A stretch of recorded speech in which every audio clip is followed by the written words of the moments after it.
In digital Marathi, जनतेच्या हक्काचं व्यासपीठ।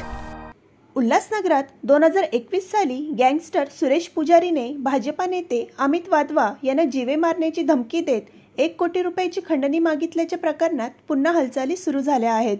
मुंबई उच्च न्यायालयाने आरोपींना मिळालेले अटकपूर्व संरक्षण रद्द केल्यानंतर ठाणे गुन्हे शाखेने टीम ओमी कलानीचा युवा नेता पंकज तिलोकानी याला अटक केली। तपासात उघड झाले आहे की वाधवा यांच्या कल्पतरू क्रेडिट सोसायटीकडून 4 जणांनी घेतलेले 2 कोटीचे कर्ज न परत करता त्यांनी पुजारीकडून धमकी देऊन वसुली रोखण्याचा प्रयत्न केला। वाधवा यांनी धमकीचे रेकॉर्ड पोलिसांना दिले होते। न्यायालयाने तिलोकानीला 1 नोव्हेंबरपर्यंत पोलीस कोठडीत ठेवण्याचे आदेश दिले आहेत। या अटकेनंतर सुरेश पुजारीच्या उल्हासनगरातील खंडणी नेटवर्कचा उलगडा होण्याची शक्यता पोलिसांकडून व्यक्त केली जात आहे।